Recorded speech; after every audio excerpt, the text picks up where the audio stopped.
Destiny calls me, and I am compelled to answer.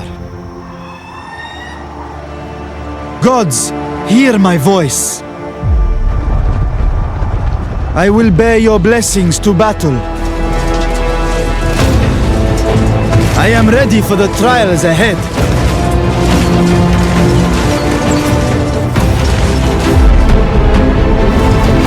I am the rising dawn.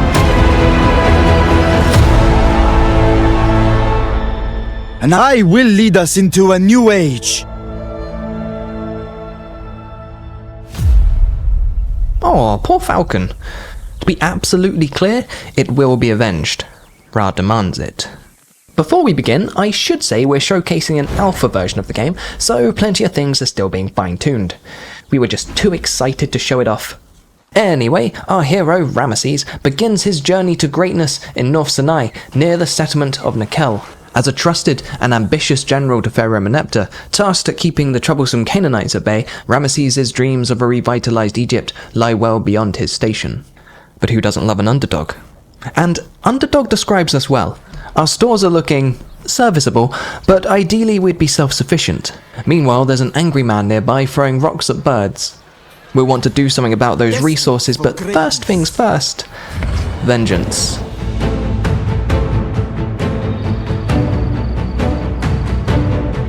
Ra's blessed us with a natural ridge, so we're going to use it to funnel our attackers into a kill box.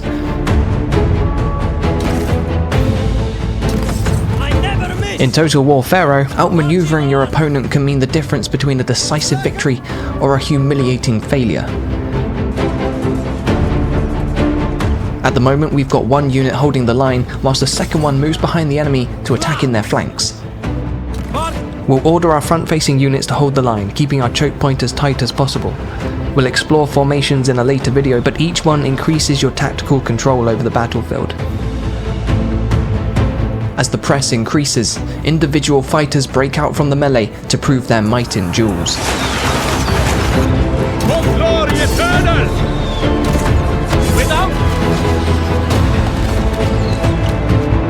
Without hesitation. The ridge has given us the extra advantage we needed, and Sukkot breaks under a rain of arrows. Arrows away!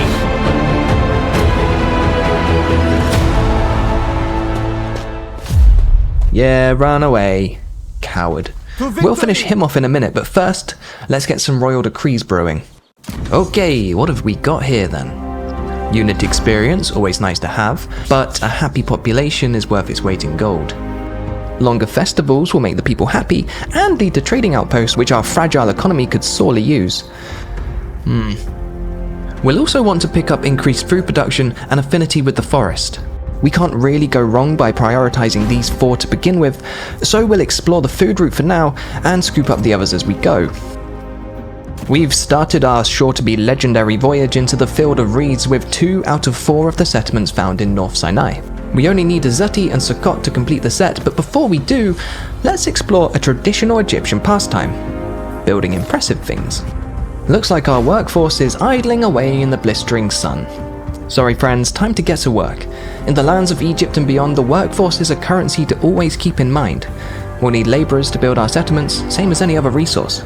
For now, we'll construct a winery for the boons to happiness, resource production and workforce growth. We'll also build a water well, again mostly for the workforce growth. It's around 1200 BCE, and at this point in history, trade up and down the Mediterranean coast was bustling, if not mysteriously slowing down. Dreams of a trade empire are nice to have, but let's start small. Our immediate neighbours are willing to part with their hard-earned goods, and like any true would-be pharaoh, I'm only too eager to oblige them. Ramesses quite likes us, so we'll get some trade going with them shortly. Elsewhere, Seti would also be a worthwhile ally to pursue. It's not much, but we can spare to part with some wood in exchange for stone to get the heavy ball of diplomacy rolling. He's more than happy with 55, so let's be cheeky and see what we can squeeze him for. 68? Nope, bridge too far. 66? 65? There we go, nice. Minor trades, all well and good, but if we want to expand, we'll need to become self-sufficient. Who's hoarding the goods? Timna has bronze, but I don't want to open us up to a war on 2 fronts so quickly. We'll do away with Sukkot first, then look at expanding west.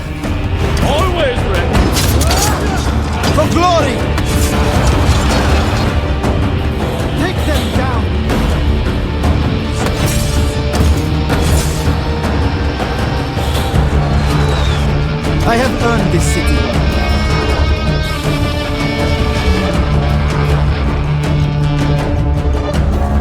Lumps! Soldiers, move!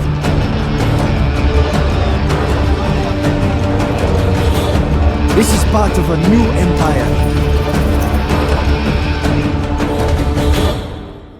There we go, North Sinai liberated and our little feathery friend well and truly avenged. With Zakot and Azeti under our very caring thumbs, we've acquired a new building, fishing grounds. We've got two, which translates to a very nice influx of food, and food is something we'll want to be wary of. As we build our legacy, we'll want to take note of the passing seasons. Aket, the flood season, sees great yield in our fisheries and further movement at sea. Peret, the growth season, is the ideal time to bolster our forces. Shemu, the harvest season, is when we see bountiful yields for our farms and increased replenishment for our armies. Shemsu-Hor is the end of the year and comes with boons that we'll want to take advantage of further down the road. The ebb and flow of nature can decide the fate of Egypt as potently as any man and should always be respected. Apart from the ocean, Sukkot's borders are fairly safe, and I mean, who's going to attack us from the sea? No, Azati's neighbours are of the rougher persuasion, so we'll look at building our fences just a little bit higher and install a nifty keep out sign. That should do the trick. Neither Ashkelon nor Bathsheba are particularly fond of Ramesses' expansive efforts, so I'm tempted to rush our upgrade along just in case. Oof, maybe not. We're too poor. Either way, we don't yet have a steady income of gold, so spending what we can't replenish is just asking for attrition. Let's leave it for now and keep a close eye on the Canaanites in the meanwhile. Our more falcon-eyed viewers may have noticed that we've not been recruiting any additional soldiers just yet. It's unorthodox, but we've been managing to get away with it because of Ramesses himself. Ramesses is fast and far-seeing, his soldiers elite and loyal, making him the perfect run-and-gun hero. Because of this, we're not too worried about the edges of our expanding empire, knowing Ramesses can cover such large swaths of ground with ease. That means we can hold off constructing our military buildings until we've got a better foundation under us. Speaking of the military, we've delivered plenty of souls to Duat, ready for Anubis' judgment, and are all the wiser and stronger for it. We're getting a name for ourselves amongst our subjects, but it's up to us to mold Ramesses into the pharaoh we want him to be. Will he have presence, reducing the upkeep of his army? Will he have fortitude, ensuring his soldiers are always fighting fit? Or will he have ardor, ever pushing himself and his men to go further, faster? How we shape Ramesses unlocks titles with various boons. The higher our rank, the more slots are unlocked for a total of 4 concurrent titles at any one time. We already have enough competencies to apply the Shield of the Medjay title, which will increase the defense of our Medjay units amongst other effects. Going forward, we'll try to work towards Love by the People for the added stability to the realm, and Merciless in his strides for the massive boon to campaign movement. Alrighty, let's become a bronze mogul. Sorry Timna, but I want your stuff. You may have been wondering what these little chaps are. To survive in the expansive and often volatile Egyptian terrain, we'll need to employ the use of outposts. These are structures like any other that armies can interact with to gain specific boons depending on what we choose to build. They also grant a positive, passive effect in the province, but can be costly and are often targeted by invading armies. Military outposts offer anything from replenishment to increased siege holdout for local armies and settlements. Administrative outposts can make us immune to desert attrition or increase our legitimacy. Economic outposts can bolster our resources produced in the outpost region. And finally, religious outposts relate to our chosen deity, but we'll talk about that in another video. Most outposts require technologies to unlock, and we're working towards the economic outpost at the moment. Should only be another 8 turns or so. For now, we've constructed an Egyptian fort close to our border with Hetch, giving us additional security in the region and a strategic fallback point if things don't go too well. Witness, gods! Take them!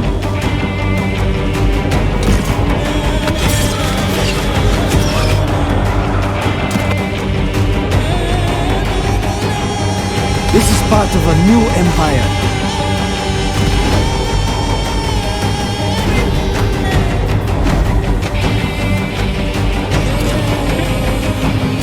Witness!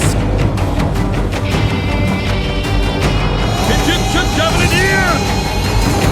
To fight! Engage the enemy! beyond compare. Marching onwards.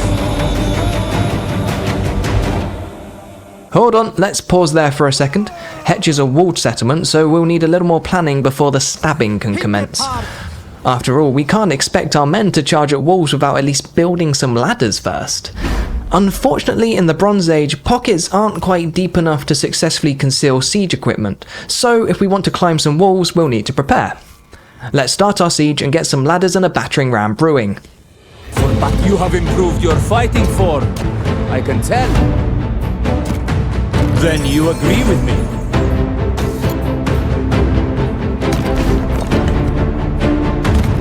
Witness, gods!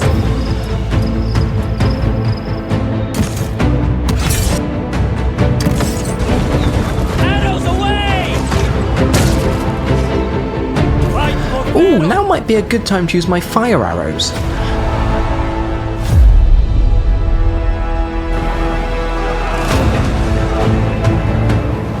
I don't really want to have to rebuild the city. Let's not use fire arrows. Yet. A sandstorm's blown in, rendering all archers less effective. It seems Hetch's fate will be decided in the melee.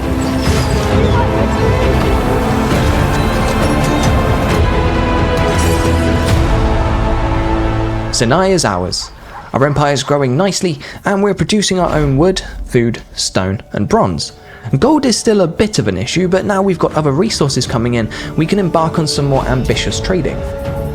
For Pharaoh, I look forward to our talks. Dipping our toes into Wall Street's all well and good, but it's still better to be self-sufficient. Hello, friends. Thanks to our royal decree, we've unlocked camp trading posts. We'll build one in North Sinai and another in Sinai, giving us a healthy boost to our resource productivity. But no leaders ever moaned about having too strong an economy, so we'll head towards Stone Shapers next. We've already dipped our toes into recruitment, but it's probably time to expand our army. A few more archers are always helpful, and the Habaru militia are nice all-rounders. Plus, they have Vanguard deployment, which opens us up to some fun tactical shenanigans. That's the technical term, FYI. We've been a little heavy-handed in Sinai, and our new subjects aren't overjoyed. To avoid a rebellion, we'll organise some festivities. When folks have cheered up a little, we'll hire some smelting apprentices for the boon to our bronze stores. We're fairly secure west of Nikel. I'm not anticipating a betrayal from my Egyptian friends, and as we all know, whatever's lurking in the fog of war can't hurt you if you can't see it. Back east though, and Bathsheba's looking ripe for plundering. Attitudes towards Ramesses are bad, but they're Canaanite, so there's no reason to salvage the relationship. And they have gold, so I'm gonna take their land. Ramesses! Thor's protecting its treasures greedily. We'll need to break our invasion down into bite-sized chunks. Too risky! We'll take down the standing army and the military fort first, then the garrison.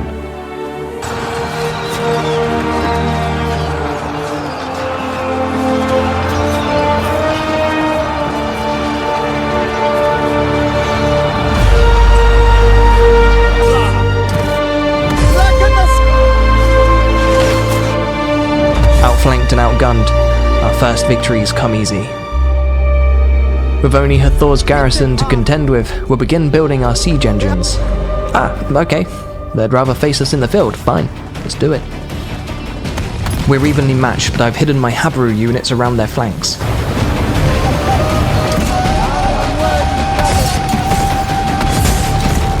Our surprise was spotted, so we'll be a little late to the party. Unfortunately, it's meant the bulk of our army's a bit overwhelmed.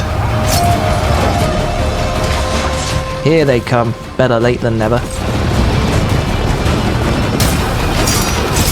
Oh, whoops, our line discipline hasn't been quite up to scratch and Ramesses is staring down some axemen. Best get running, lad.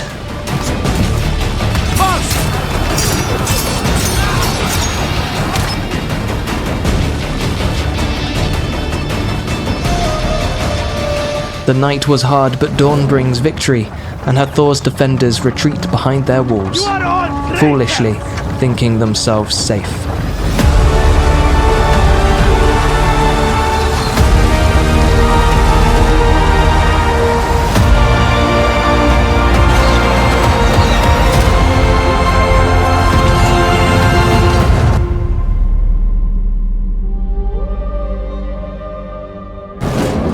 We've been forging our own path until now, but Egypt has fallen into unrest and civil war looms.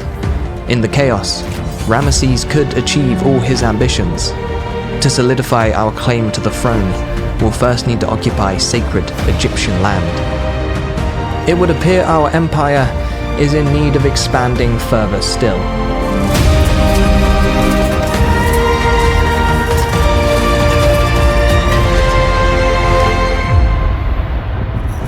This war is part of my legend. Victory is my destiny. Egypt deserves a new dynasty.